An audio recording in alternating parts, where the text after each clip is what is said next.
Satisfying morning. She was presenting the keynote at the National Architects Convention in front of 2,000 people who had paid $400 a seat. By that afternoon, federal marshals had escorted her out of her own firm in full view of every employee she had ever hired, and the man she had mentored for 9 years was the one who had signed the complaint.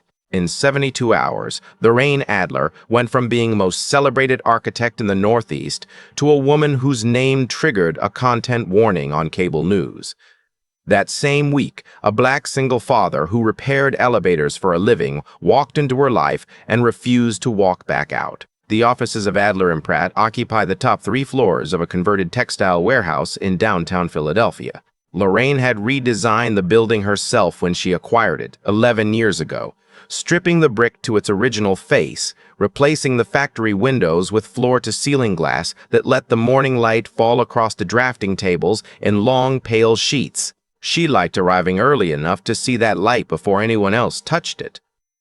5:45, sometimes 5:30, always before the receptionist, before the junior associates, before the coffee machine had even begun its first cycle. The building at that hour felt like a drawing that hadn't been finished yet, all potential and no noise, and she moved through it the way she moved through everything else, with the specific confidence of a woman who had designed the room she was standing in. She had built Adler and Pratt from a single contract, a community library renovation in North Philadelphia that no other firm would touch because the budget was impossible and the neighborhood was considered a liability. She took it because she was 29 and stubborn, and because she believed, with the kind of conviction that only works when it turns out to be right, that a building could change the way people felt about where they lived. The library won a National Design Award. The neighborhood got 3 more commissions within 2 years, and Lorraine Adler became the kind of name that other architects mentioned when they wanted to sound principled. That particular morning, a Tuesday in October, she arrived at 5:40 and found the lobby lights already on. This was unusual. The elevator was running, which meant someone from the maintenance crew was already in the building. She could hear the faint mechanical hum of it moving between floors, the sound so embedded in the background of her daily life that she normally didn't register it at all. Today, she noticed because everything else was silent and the elevator sounded, for reasons she couldn't explain, like it was working harder than usual. She took the stairs. On the 3rd floor landing, she passed a man in a dark gray uniform, kneeling beside an open service panel in the wall, tools spread on a cloth beside him, a flashlight clamped between his teeth. He glanced up as she went by. She didn't stop. She didn't register his face. She was reading an email from her attorney about a zoning appeal, and her mind was already 3 problems ahead of her feet. Terrence OZ watched her go. He took the flashlight out of his mouth and went back to the relay switch he'd been replacing since 4 in the morning. Elevator work in old buildings was a specific kind of patience. You learned to read the machine the way a doctor reads a body, listening for the sounds that meant something was wrong before it became the kind of wrong that trapped people between floors. He had a son at home, 7 years old, who would need breakfast before the school bus came at 7:15. That was the clock he worked against. Everything else was secondary. The board meeting was at 10. By 10:20, it was no longer a board meeting. 2 men in dark suits came through the glass doors of the main conference room without knocking. Lorraine was mid-sentence, walking the partners through the structural plans for a waterfront development that represented the largest public contract in the firm's history, a $600 million mixed-use project that would reshape 12 blocks of the Philadelphia riverfront. She had spent 3 years securing it. She stopped talking when she saw the badges. The room held 8 people. 7 of them looked at her. The 8th, a man named Derek Pratt, her co-founder and managing partner, looked at his hands. Lorraine Adler, the agent who spoke, had the particular calm of someone delivering information he had delivered many times before. You are under arrest for bid rigging, wire fraud, and conspiracy to defraud the city of Philadelphia. She set her pen down on the table. She did it slowly, with the deliberate control of a woman who understood that the next 60 seconds would be remembered by everyone in the room for the rest of their careers, and she intended to give them nothing. She looked at Derek. He was already standing. He straightened his tie with the careful attention of a man who had practiced this moment. He turned to the agents and said he was prepared to provide his full cooperation. The handcuffs were tight. That was the detail that lodged itself somewhere beneath Lorraine's ribs and stayed there. Not the sound of the conference room going silent. Not the walk through the open-plan office where 34 employees stopped what they were doing to watch. Not even the lobby where the morning light she loved so much fell across the marble floor and across her wrists in their steel brackets with the same indifferent beauty it fell across everything. The handcuffs were tight, and they stayed tight, and the metal warmed slowly against her skin as they led her to the car outside. By noon, every account with her name on it was frozen. By 2, the Philadelphia Inquirer had run the story with a photograph of her being escorted from the building. By 4, the city had suspended the waterfront contract pending investigation. By 6, her apartment in Rittenhouse Square, the one she had spent 2 years renovating with her own hands because she believed an architect should live inside her own work, was sealed under a federal warrant. She called her attorney. Voicemail. She called Derek's personal cell.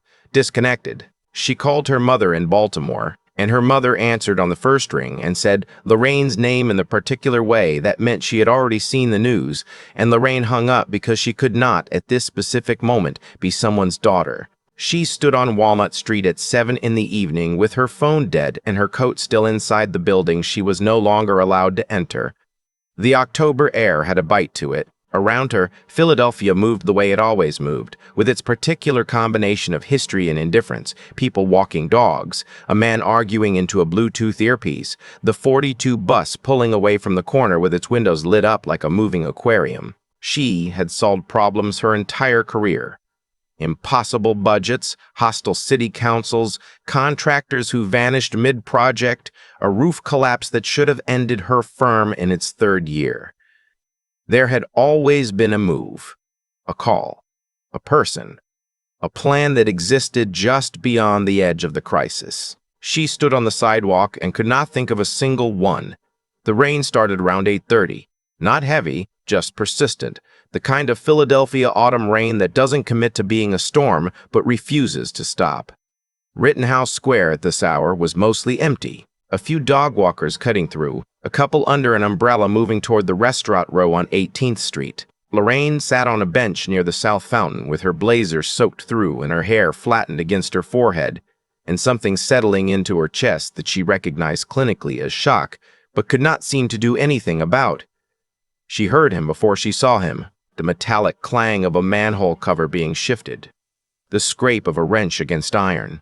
A man in a city utilities vest crouched at the edge of the path, working a valve beneath a cast-iron access plate with the kind of steady, practiced movement that suggested he had done this 1,000 times and would do it 1,000 more. He looked up. He did not recognize her.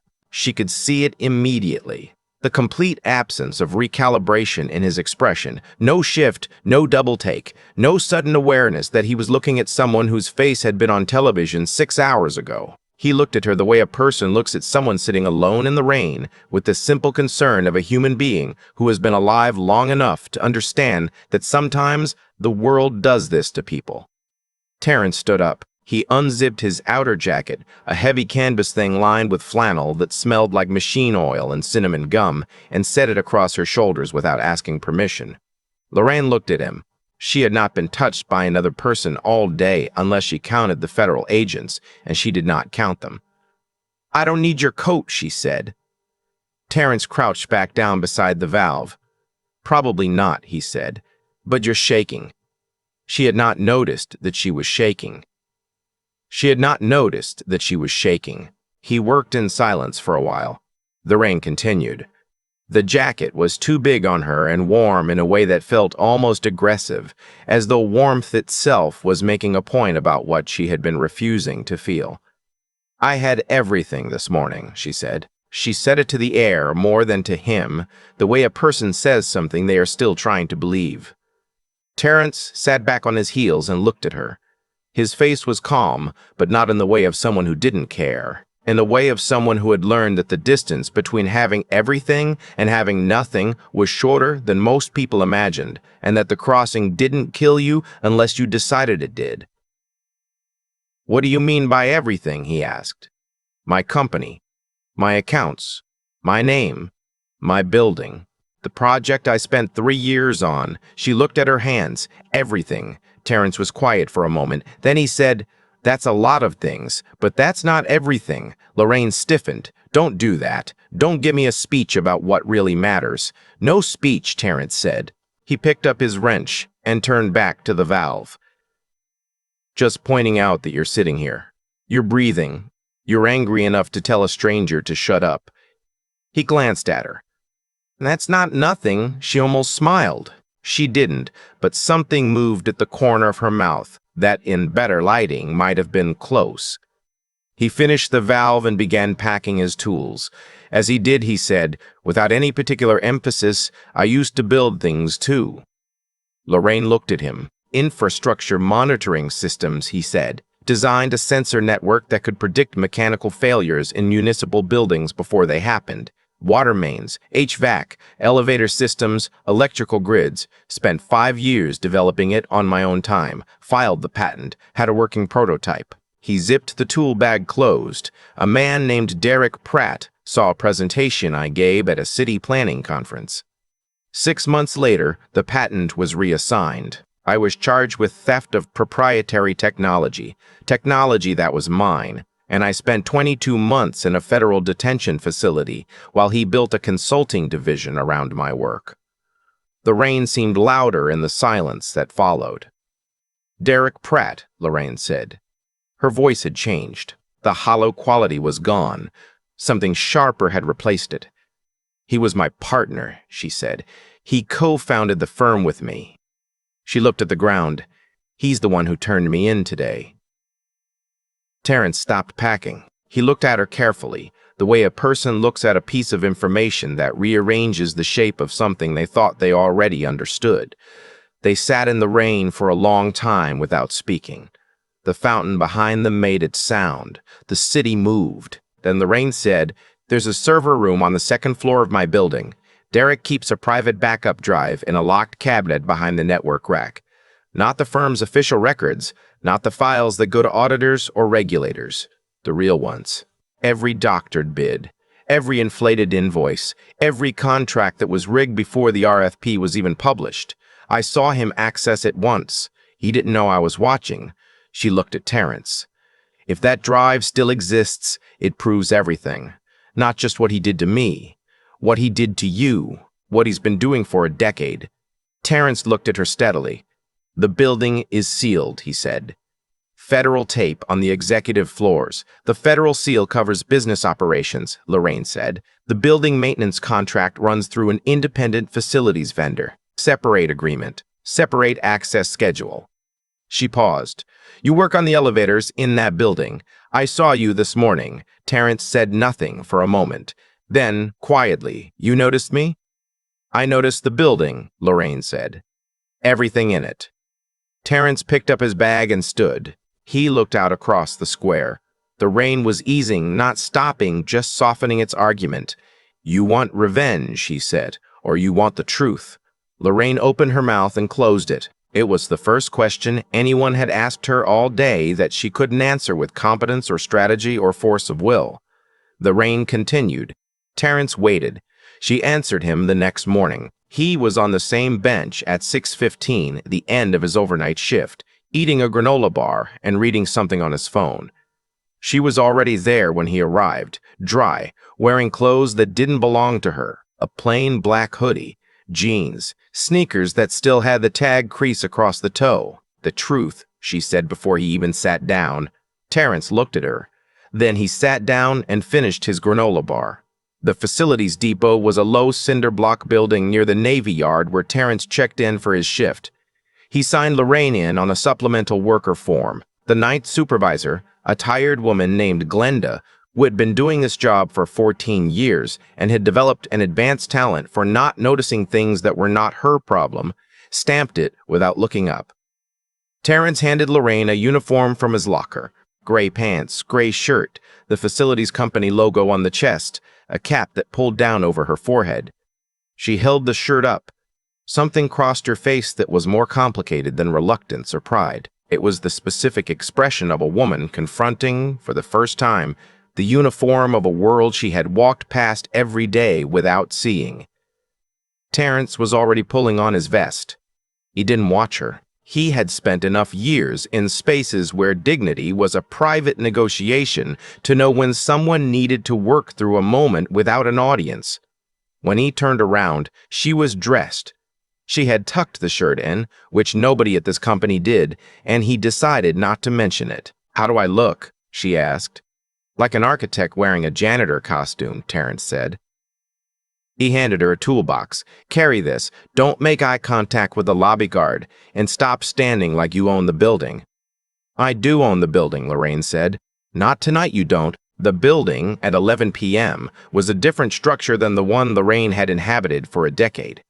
The lobby guard waved the maintenance cart through with the disinterest of someone who had seen this same crew on this same night every week for 3 years. Terrence moved through the space on muscle memory, guiding the cart around the corners, nodding at the one security camera near the freight elevator that had a 60-degree blind spot on the right side if you hugged the wall. Lorraine stayed close and said nothing. She was a woman who had spent her career understanding buildings, how they breathed, how they moved, how light and air and structure came together to create something that hadn't existed before. She had never understood this one from the inside, not from the service corridors and freight elevators and maintenance closets that existed behind the walls she had designed. It was like reading the back of a painting. The executive floor was dark except for the emergency lighting along the baseboards, long amber strips that turned the hallway into something that resembled a museum after hours. Her office had been empty, furniture pushed against one wall, covered in plastic sheeting, her drafting table visible beneath the translucent cover like a body under a sheet. She didn't look at it long. They moved past it to Derek's corner office at the end of the hall. Terrence used his maintenance key on the utility access door, the one the facility's crew used that bypassed the executive keycard system. It opened without sound. Derek's office smelled like leather and something astringent, a cleaning product or an aftershave, something that Lorraine now associated with a betrayal she hadn't seen coming. She went directly to the cabinet behind the network rack. It was locked with a 6-digit keypad. She tried the combination she had once seen Derek's assistant enter on the supply room door. Powerful men who maintained multiple lives rarely bothered with multiple codes. The cabinet opened on the second try. The drive was there. Small, black, unremarkable, the kind of device you could carry in a pocket and forget about. She held it in her palm and felt the specific gravity of something that could dismantle everything Derek Pratt had constructed over the past decade. Then the lights came on. Derek was standing in the doorway. He was wearing a suit at 11:30 at night, which meant he had been waiting, which meant he had known. He looked at Lorraine with the expression of a man who had anticipated every move on the board and was now watching the last piece land exactly where he expected. He looked at Terrence last, and something shifted. Not surprise. Recognition. The particular recalibration of a man seeing a face he had assumed he would never see again. "I didn't think you'd find each other," Derek said. He said it with what sounded like genuine admiration. Then, turning to Terrence, "You look well. Better than the last time." Terrence said nothing. His hands were at his sides. His face was still. Derek took a step into the room and clasped his hands behind his back. "Here's where we are," he said. "That drive doesn't contain what you think it contains. My legal team has spent 8 months making sure of that. What it will do, if you walk out of here with it, is give prosecutors just enough to keep both of you in depositions for years." He looked at Lorraine. "Or I make one call tonight. Your accounts are unfrozen by Friday. The criminal charges are reclassified to a civil matter and quietly settled. The waterfront project resumes with you as lead architect. You get your name back." Lorraine held the drive. "What about Terrence?" Derek's expression didn't change. "That's a separate issue." The room was quiet. Lorraine was aware of Terrence standing to her left. aware that he was not looking at her with any particular expectation. He was simply present, the way he had been present in the park, with the specific stillness of a man who had stopped expecting the world to be fair and had made the decision, somewhere in the middle of all that unfairness, to keep showing up anyway. She thought about his son. He had mentioned him once, briefly, in the park. A name, Elijah. 7 years old. Liked to draw buildings. Lorraine set the drive on Derek's desk. Derek reached for it. Lorraine picked it back up. "You've done this before," she said. "The same pattern. Someone builds something. You take it. You make them the criminal." She looked at him. "How many times?" Derek looked at her with the patience of a man who had long ago stopped feeling the need to justify himself. "Call it business." "I'm going to call it evidence," Lorraine said. "And I'm walking out of this building with it." Derek took out his phone. What happened in the next 5 minutes was not dramatic in any cinematic sense. There were no weapons, no glass breaking, no one running in slow motion through a hallway. There were two people moving quickly through a building that one of them had designed and the other had maintained, which meant that between them, they knew every hallway, every blind spot, every door that locked, and every door that didn't. Terrence took the service cart and left it blocking the main corridor, which slowed the two security guards who came up from the lobby. He knew the building's mechanical systems, the way only someone who had spent 3 years keeping them running could know them.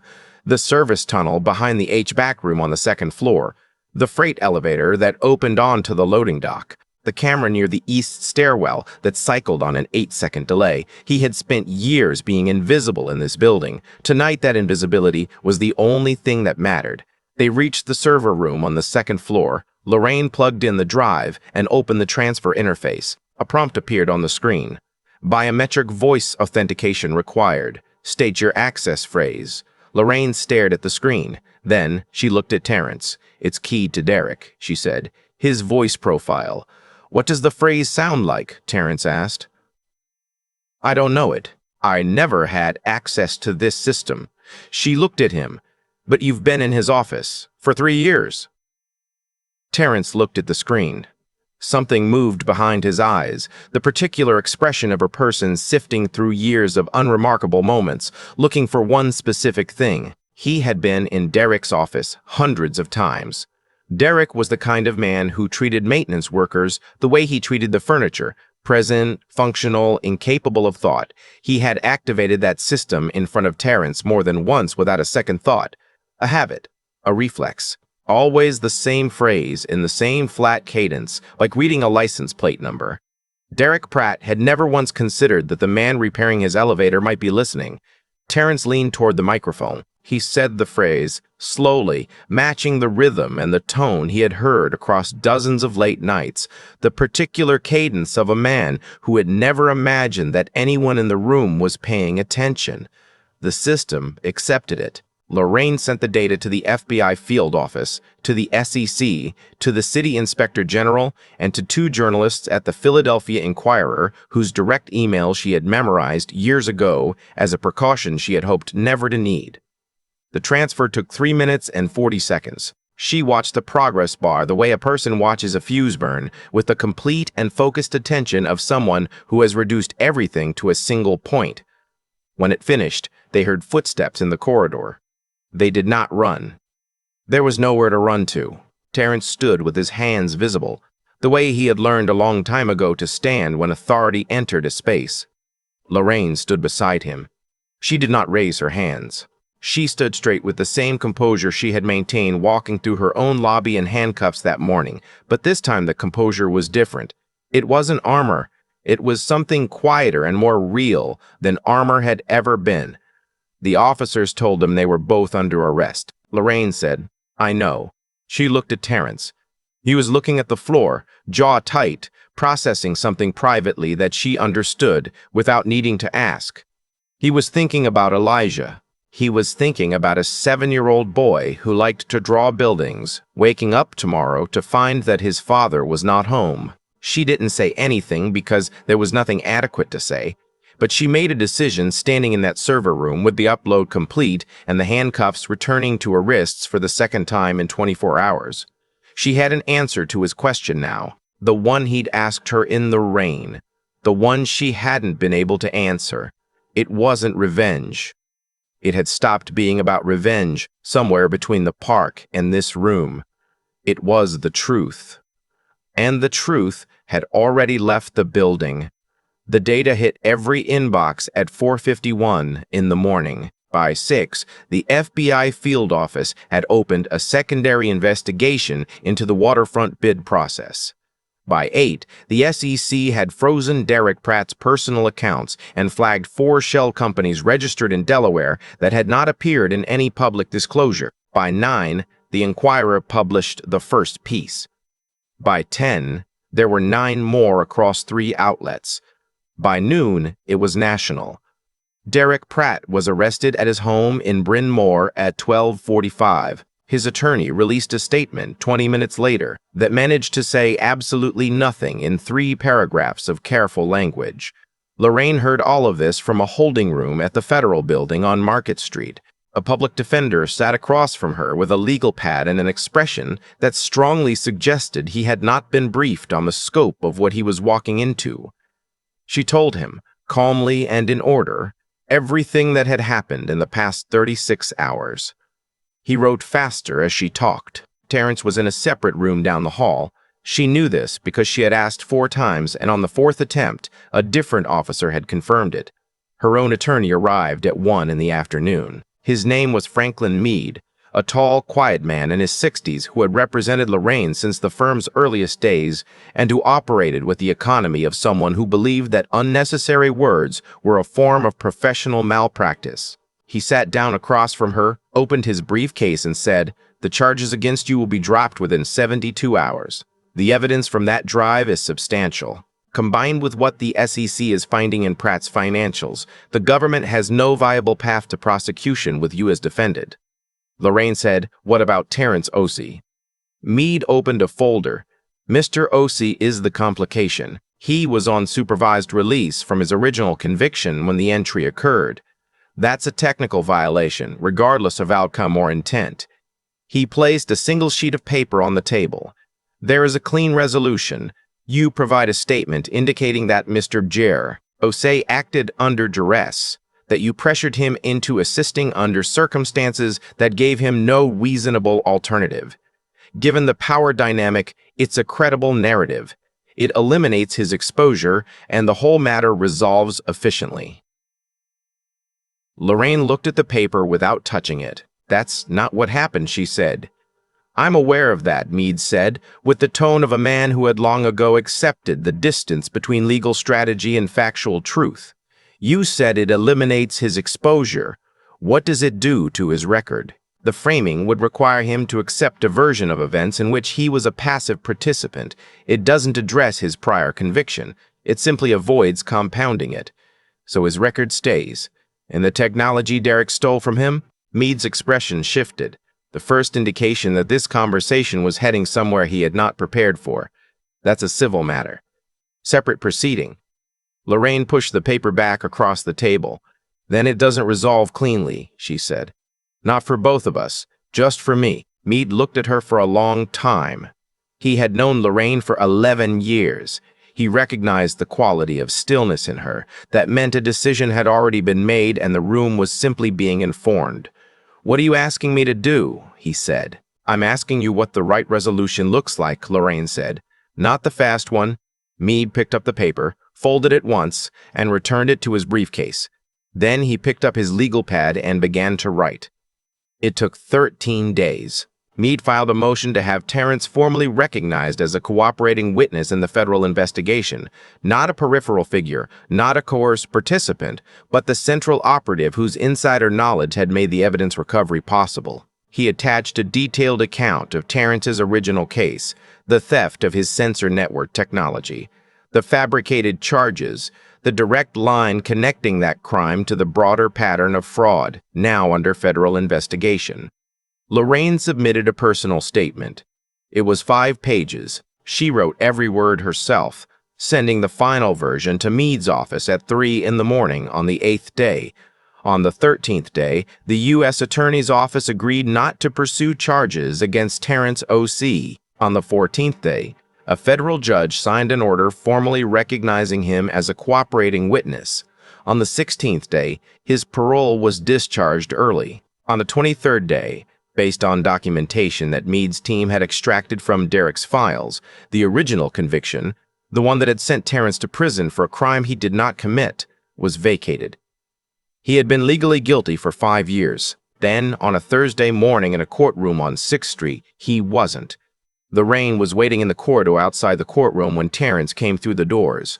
He had Elijah with him, small for 7, with close-cropped hair and a backpack shaped like a building that Lorraine realized, with a feeling she didn't have a name for, the boy had probably chosen himself. Terrence saw her and stopped a few feet away. He was wearing a clean jacket. His eyes were tired in the way that eyes get when a person has been holding something in their body for so long that the release of it feels almost like a new kind of weight. "It's done?" Lorraine asked. "It's done," Terrence said. They stood there. There was more to say, probably a great deal, but neither of them reached for it. Some things settle between people without language. Elijah looked up at Lorraine with the open, unguarded assessment of a child who has not yet learned that curiosity is something adults think you should hide. "Are you the building lady?" he asked. "My dad said a building lady helped him." Terrence looked down at his son. He thought about the park, the rain, the office, the server room, the hallway outside this courtroom, all of it connected in a line whose shape he hadn't been able to see until just now. "Yeah," he said quietly. "She's the building lady." 3 months later, the Adler and Pratt board convened for the first time since the investigation had closed. Lorraine presented her proposal herself. She would step back from the managing partner role and transition to chair of the board governance authority without operational control.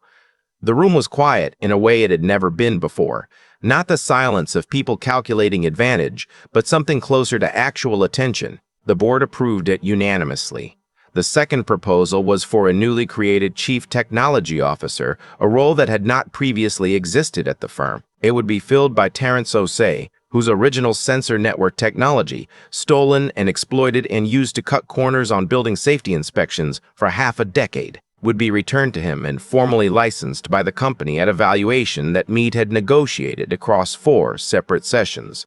One of the senior partners asked whether Terrence had the executive credentials for the role. Lorraine said, "He is the only person in this firm who has ever understood this building from every floor." The vote passed. The executive corridor on the top floor of the old textile warehouse looked the same as it always had. The exposed brick, the floor-to-ceiling glass, the light falling in long pale sheets across surfaces that Lorraine had chosen because she believed buildings should feel like they were breathing.